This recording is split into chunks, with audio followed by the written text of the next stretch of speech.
Welcome back to the Superchunk Super Audio Show.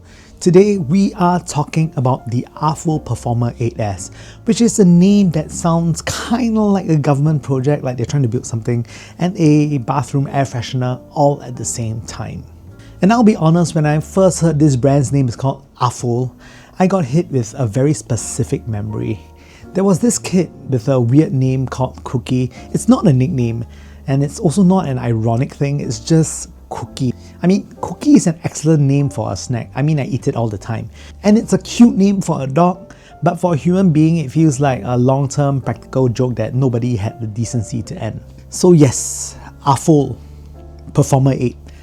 Let's go. We will start with the box because unfortunately, the box is good. Most brands treat packaging like a legal requirement.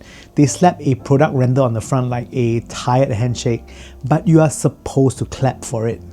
But AFUL actually tried, which is kind of rude because I can't immediately bully them for having a terrible box. On the front, there is Jupiter and then the product sitting there like it kind of belongs in space, or at least somewhere with better lighting than my desk. AFUL calls this whole look echoes of Jupiter, and I respect the commitment to this bit. It also reminds me of those random graphic t-shirts you see sometimes, like those with a print of a tiger, a sports car, a galaxy, and the word fashion all at once.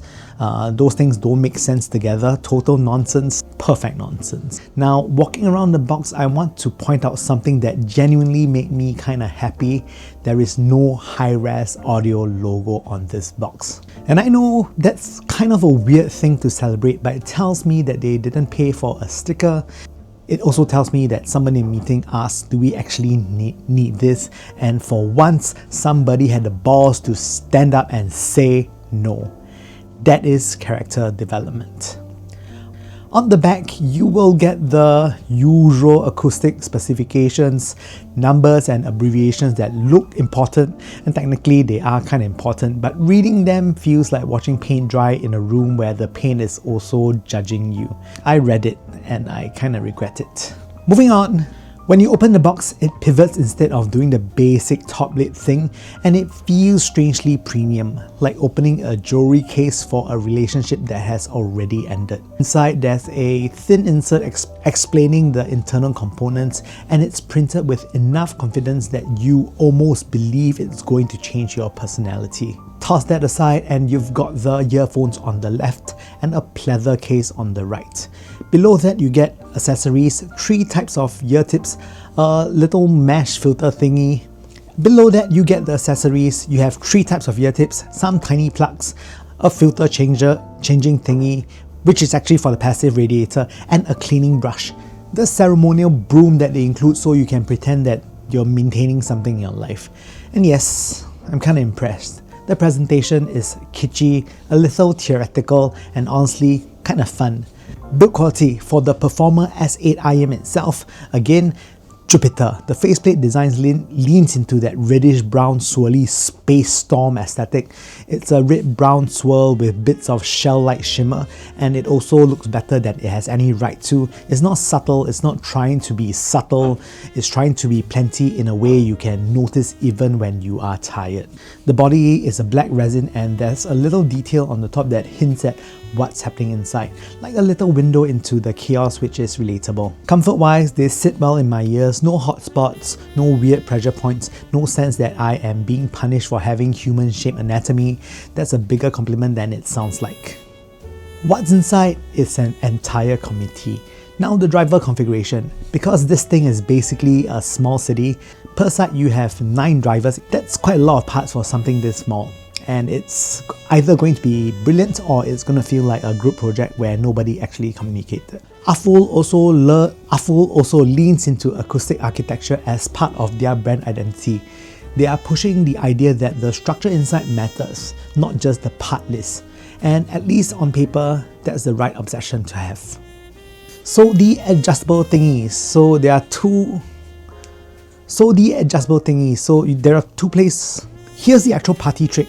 There is an adjustable passive radiator system that can run in open or closed mode. And this is actually quite important because it not just add bass or remove bass, it's more like two different bass textures. With the vent closed, bass comes across more stable, solid and controlled. With the vent open, the bass shifts towards deeper extension and a softer, more elastic feel.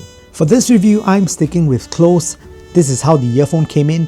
Less fiddling, less opportunities for me to blame myself if I don't like what I'm hearing.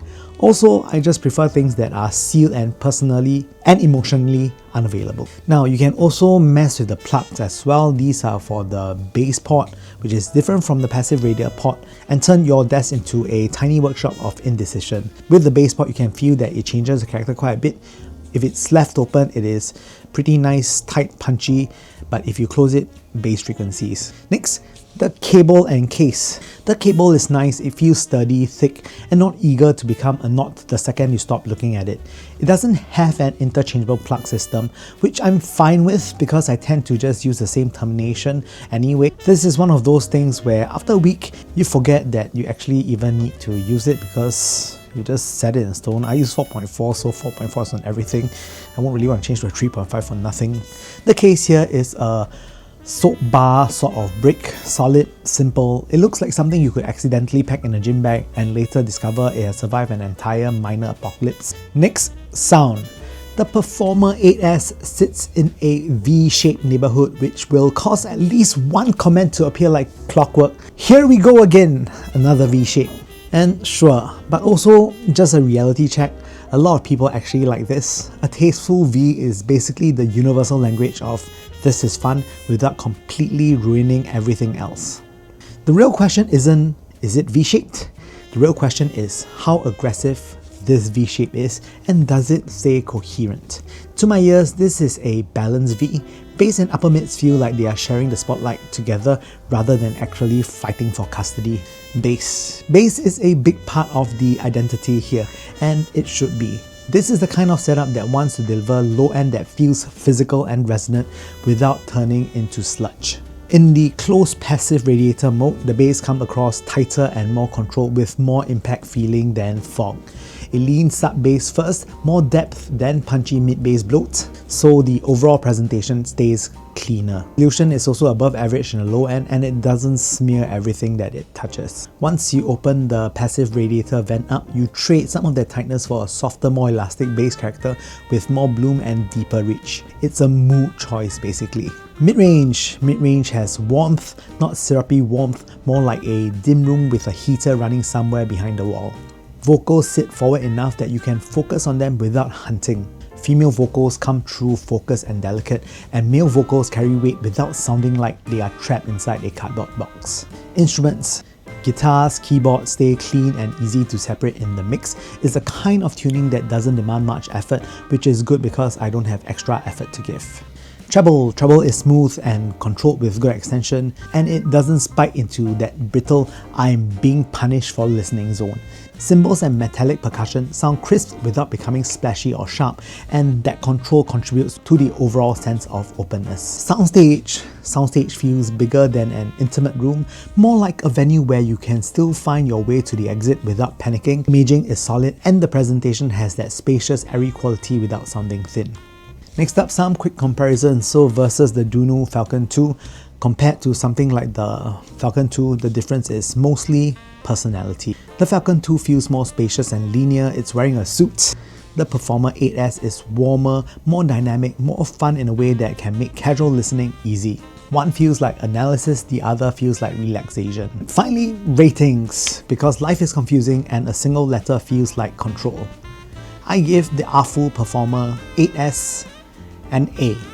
It's not perfect, nothing is, but it hits a strong balance. Engaging bass, warm leaning mids, controlled treble, a spacious presentation, and an adjustable system that actually changes bass character instead of turning a knob need more. AFUL is no fool, which is unfortunate because the name still makes me think of cookie. Thanks for watching, I'll see you soon, assuming the whole world doesn't update itself into something worse overnight.